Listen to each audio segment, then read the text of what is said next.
हमारी बातों पे ताली नहीं बजाते, अगले जन्म में घर घर जाके ताली बजानी पड़ती है। आप अपना अगला जन्म सुरक्षित करें। मैं आपको सुनाने के लिए, हंसाने के लिए आया हूँ। देखिए, वक्त होता है, हर चीज का एक वक्त होता है, वो वक्त मुहैया करके सुनाया जाता है, वो आप तक बात पहुंचती है, हम अपने दिल से कहते हैं तो वो हास्य का रूप ले लेती है। मैं बताऊँ भाई साहब, ये गुड्डू शादीशुदा कहाँ चला गया? अच्छा बोला, मैं इसके बारे में बताऊँ भाई साहब, ये नया आया जो दिल्ली में भैया तुम आके अपने मर्जी से जी रहा है जिंदगी। तुम शादी से मैंने पहली बार देखा कि शादी वाले दिन ढोल वालों को इमरान हाशमी बनने पर मजबूर करते हैं हम लोग। ढोल वालों को इमरान हाशमी बनने पे हम लोग मजबूर करते हैं। खुद मुंह में 500 का नोट दबा लेंगे पकड़िए सर, और फिर ढोल वाले क्या कहते, और वो बेचारा, अब वो तो गलत इंटरप्रेटेड हो गया ना वहां पे। लेकिन हालांकि आप ताली अभी भी इसलिए नहीं बजा रहे क्योंकि आप लोग समझ रहे हो कि विनोद आए पास से और मैं आऊं दिल्ली से। भाई साहब, दिल्ली की मैं सबसे बड़ी बात बताऊं, दिल्ली में सबसे बुरा क्या चल रहा है। हालांकि एक व्यक्ति यहाँ पे फ्री में पानी बांटता था, मैंने बोला फ्री में पानी मत बांट, चाहे 1 रुपया ले ले। कह रहा क्यों? मैं कहता हूँ हमारे दिल्ली में एक बंदे ने एक बोतल फ्री बांटी थी और आजकल वो जेल में। आप अभी भी नहीं समझे उस बंदे का कॉन्सेप्ट। भाई साहब, केजरीवाल के संग दिक्कत सबसे बड़ी क्या हो रही है कि दिल्ली की एक लड़की ने दूसरी लड़की से पूछा कि तू जिस लड़के से प्यार करती थी तूने छोड़ क्यों दिया। कि दिल्ली की एक लड़की ने दूसरी लड़की से पूछा कि तू जिस लड़के से प्यार करती थी तूने छोड़ क्यों दिया। तो लड़की ने जो जवाब दिया वो 4 पंक्तियों में, 3 पंक्तियां मेरी, चौथी पंक्ति आपकी। और मैं दावा करता हूँ चौथी पंक्ति आप पहचान लोगे और चौथी पंक्ति आपको समझ में आ जाए तो एक बार तालियां बजा देना। एक लड़की ने दूसरी लड़की से पूछा तू जिस लड़के से प्यार करती थी तूने छोड़ क्यों दिया। उसने कारण बताना स्टार्ट किया कि कर्जे में उसका एक एक बाल निकला, कहां का धनी था वो कंगाल निकला, और मैं ही थी जो मोदी की तरह गरजती रही, वो तो खांसने वाला। मैं बताता हूं, जीवन में आदमी का कई गाने आते हैं। पहला गाना आएगा जब लड़की की फोटो दिखलाई जाती है लड़के को। अशोक जी शर्मा आगे बताओ इस बात पे। तो जब पहली बार लड़के को लड़की की फोटो दिखलाई देती है तो लड़के के मन में पहला गाना बजता है, ओ एक लड़की को देखा तो ऐसा लगा। फिर 4 दिन बाद उसके मन में गाने बजते हैं, हमारी शादी में रह गए हैं अब बस दिन 4। और फिर उसके जीवन में एक गाना आता है जिसके बाद उसके जीवन में फिर और कोई चहकता महकता गाना नहीं आता। और वो गाना कौन सा पता? शहनाइयों की सदा कह रही है। इस एक गाने के बाद ना आशीष जी बस एक ही गाना जीवन में रह जाता है, पता कौन सा? जिंदगी की तलाश में हम। हालांकि तालियां अब भी नहीं बजा रहे। एक कॉमेडी ने आपको गाने तक सुना के दिला के जा रहे हैं यहाँ पर, और आप लोग अपनी मस्ती में बतलाऊं। मैं अशोक जी की इज्जत क्यों करता हूँ, मैं बता रहा हूँ आपको। पिछले दिन मेरे एक दोस्त था, उसके भाई साहब हार्ट में प्रॉब्लम आ गई। मैंने अशोक जी से बोला, अशोक जी प्लीज आप दिखलाते हैं। ये सामाजिक कार्यकर्ता भाई साहब, इन्होंने अपने एक लोकल डॉक्टर से मिलवाया। लोकल डॉक्टर ने बोला, अशोक जी इस बंदे की तो 3 में से ब्लॉक है, इसका तो बहुत ज्यादा खर्चा है, पर अशोक जी अगर ये आपका जानकार है मैं 50,000 में कर दूंगा।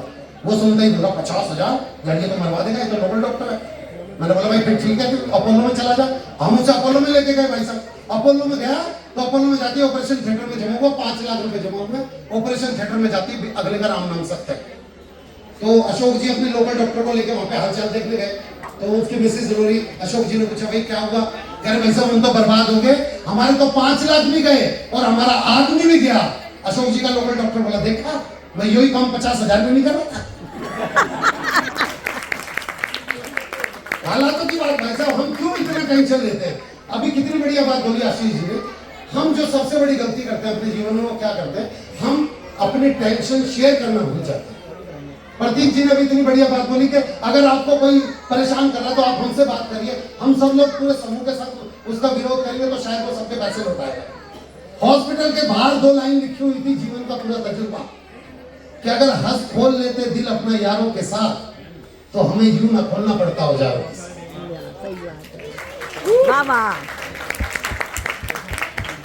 और बाबूजी मैं बता दूं, मैं तो दिल्ली से आता हूँ। दिल्ली में सबसे बड़ी दिक्कत क्या है कि दिल्ली में ना अब दिल्ली जैसा कुछ नहीं है। केजरीवाल कहते हैं मुझे दिल्ली पुलिस मुझे दे दो मैं इसे ठीक कर दूंगा, दिल्ली पुलिस मुझे दे दो मैं इसे ठीक कर दूंगा। मैं बोल रहा हूँ जी, दिल्ली पुलिस भी आपके बारे में यही कह रही है। वो पिछले दिनों सोनिया गांधी जी का बेटा भारत जोड़ो यात्रा में निकल गया, भारत जोड़ो यात्रा में निकल गया बाबूजी वो, और वो आंध्र प्रदेश चला गया, राहुल गांधी। और आंध्र प्रदेश की भाषा किसी की समझ में नहीं आती सर जी। आंध्र प्रदेश की भाषा में वो यूं लोगों के बीच में से निकल कर रहा था, स्टेज की तरफ बोल रहे। इधर में आंध्र प्रदेश की एक महिला खड़ी हुई और राहुल गांधी के सर पे हाथ रख के बोली, येंडू वरकी में तुम्बा।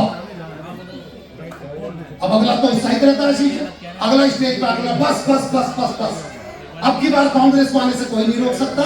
एक अम्मा ने मेरे सर पे हाथ रख के बोला है, येंडू वरकी में तुम्बा।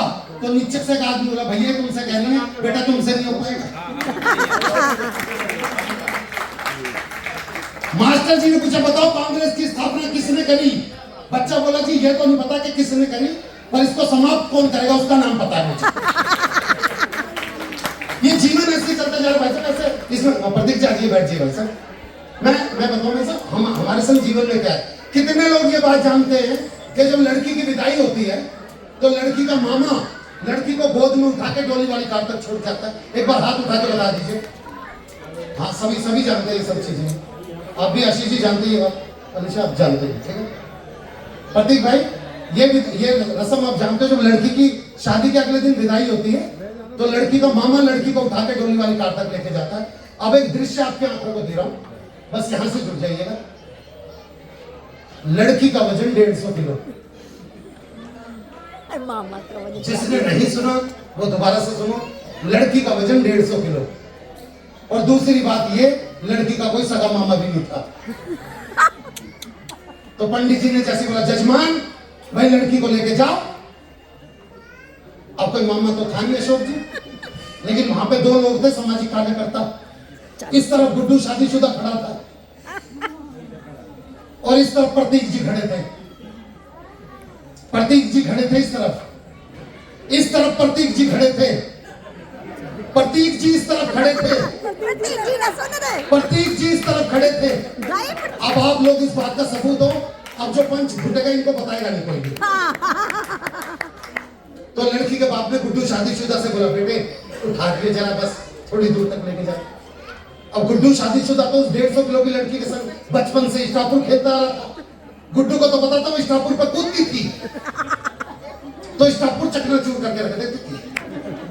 तो जैसे गुड्डू से बोला, बेटे गुड्डू उठा दियो, तो गुड्डू एकदम से, मेरा तो पथरी का ऑपरेशन है, डॉक्टर बोल रहे जरा सा झुकेगा तो पथरी फट के बाहर। अच्छा ठीक है, कोई बेटा प्रतीक, अब क्यों सुन लिया? तो जैसे यहाँ पे बोला, बेटा प्रतीक उठा दियो, तो प्रतीक बेचारा 150 किलो के चक्कर में ये भूल गया मैं आदमी हूँ औरत।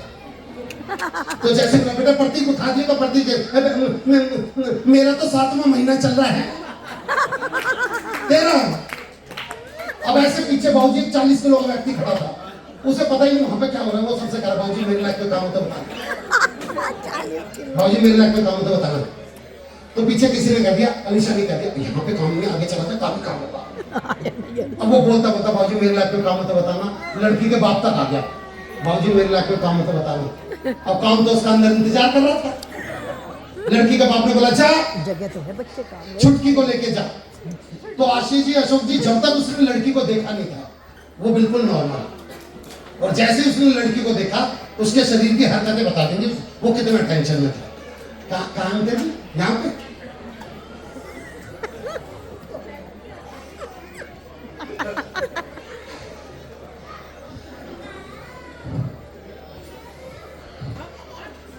क्या करना है बाबूजी? उठाना है।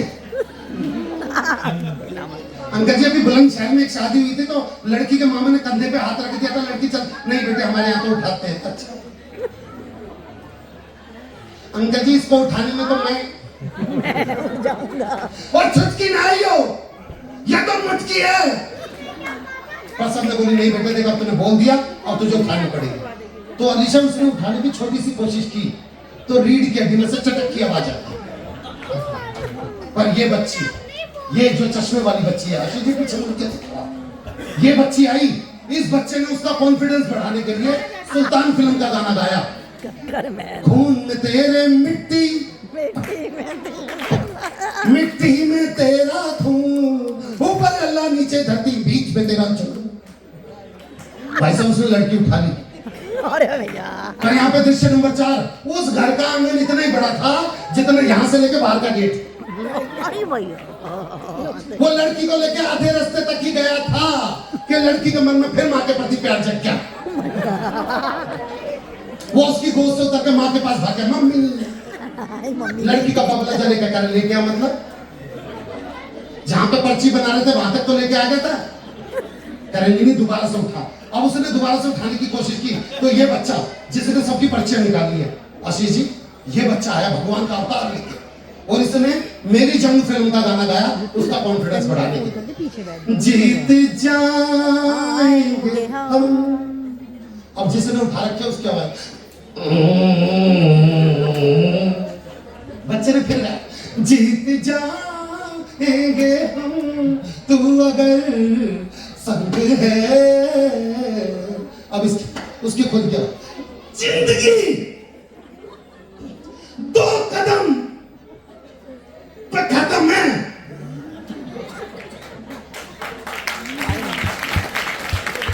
थोड़ा सा आगे बढ़ा तो उस लड़की की बड़ी बहन जो कि 180 किलो की थी, उसने अपना 30 किलो का हाथ उसी कंधे पर रखा जिसपे पहले से 150 किलो पड़ा था और हाथ रखे हुए, देख ससुर को पिता की तरह देखियो, सास को माँ की तरह देखियो, देवर को भाई की तरह देखियो और नंद को। वो बोला तू लिख के दे दे, मैं गाड़ी में दे दूंगा।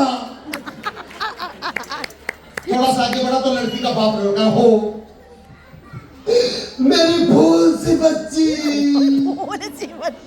आशीष जी, फूल सी बच्ची सुनकर तो उसका खुद का खून सूख गया। कौन सी बच्ची? फूल सी। क्या साला तेरे इस फूल ने ना शमशान घाट में मेरे फूल चुनने वाले काम कर रखे। लाड में के खिला दो। करे हर दिन मुबारक आपको, हर शाम तुम्हें सजदा करे, हर दिन मुबारक आपको, रोशन रहे ये जिंदगी, ये दिन मुबारक आपको। होशान अभी नहीं बने, होशान आफताब से और चांद से नरमी रहे, कांटे रहे तुमसे जुदा, कलियां मुबारक आपको। अच्छा, जो कुछ लोगों ने बताई है मैं उनका एहसानमंद हूँ। जो कुछ लोगों ने तालियां बजाई, अब मत बजाइए, इतने लोगों का लोड आप अकेले क्यों ले रहे हैं? मत बजाइए, कोई दिक्कत नहीं है, मुझे तालियों की जरूरत भी नहीं है, क्योंकि क्या है कि शादीशुदा कवि हूँ और मेरी एक कमजोरी ये भी है, मैं बता देना चाहता हूँ कि जब तक जी भर के पत्नी से गालियां और सर आप लोगों की तालियां ना सुनूं, मेरी बैटरी चार्ज ही नहीं होती। क्योंकि जब से हुआ शादीशुदा समझो शहादत हो गई, कि जब से हुआ शादीशुदा समझो शहादत हो गई। अरे गालियां और तालियां दोनों की आदत हो गई। पर मुस्कुराहट बांटना ही मेरा उद्देश्य है। बाबूजी, यही मुस्कुराहट तो आपकी देखना चाहता था मैं, कि मुस्कुराहट बांटना ही मेरा उद्देश्य है। आप खुलकर हंस दिए, मेरी इबादत हो गई। बहुत अच्छा सुन रहे हैं आप और आपके इन घनघोर तालियों को नमन करता हूँ। हिंदुस्तान का एकमात्र ऐसा शादीशुदा आपके बीच में उपस्थित हुआ है जिसको शादी से पहले लोगों ने शादीशुदा कहना शुरू कर दिया था, क्योंकि मैं मंचों पे पहले ही आ गया था। पर जहां इस नाम ने मुझे उपलब्धि दी वहां इसके दुष्परिणाम भी भुगतने पड़े। और क्या भुगतने पड़े? 4 पंक्तियों से शुरू होना चाहता हूं और आपका आशीर्वाद चाहूंगा कि इस नाम के चक्कर में जाने ही कितने रिश्ते लौटे थे। ये तो पहले ही शादीशुदा है कि इस नाम, भाई कौन देगा अपनी बेटी जिसका नाम के साथ ही सरनेम शादीशुदा जुड़ा हो, कि इस नाम के चक्कर में जाने ही कितने रिश्ते लौटे थे। किस्मत फूटी, टांगे टूटी और सर भी हमारे फूटे थे। क्या तुम्हें बताऊं, ऐसे भी अरमान हमारे टूटे थे। सहरा बांध गए थे, कन्यादान लिखाकर छूटे थे। बड़ी मुश्किल से सर एक ससुराल मिली, पर ससुराल लाखों में एक। बेइज्जती के नए नए तरीके मैंने वहीं से सीखे। और सबसे बड़ी बेइज्जती मैं 4 पंक्तियों में समर्पित करता हूँ कि मेरी बेइज्जती इज्जत से इस तरह की जाती है। 4 पंक्तियां समर्पित करता हूँ कि सांप मरे लाठी बच जाए ये तरकीब लगाते थे। आप सब लोग व्यापारिक लोग हैं, प्रबुद्ध श्रोता है, मेरे इशारों को अच्छी तरह से समझते हैं और समझेंगे भी, मुझे आशा है। आप ताली बजाएं या ना बजाएं मुझे कोई टेंशन नहीं है, पर समझेंगे जरूर। मुस्कुराहट आपके चेहरों पे आ जाए, यही मेरे लिए बहुत है। कि सांप मरे लाठी बच जाए ये तरकीब लगाते थे, इज्जत से बेइज्जती होने का हमको एहसास दिलाते थे। सास ससुर अक्सर कहते थे बिटिया मेरी गऊ सी है, मेरी बिटिया तो बिल्कुल गऊ है। कि सास ससुर अक्सर कहते थे बिटिया मेरी गऊ से है, अब समझाओ सीधे सीधे हमको बैल बताते थे। ये परिस्थितियां हो जाती हैं, पर एक बात सर आज तक मेरी समझ में नहीं आई, वो ऐसा क्यों करते हैं कि नए नए पकवानों से टेबल को सजाया जाता है, जैसे किसी कमिश्नर को दावत पे बुलाया जाता है।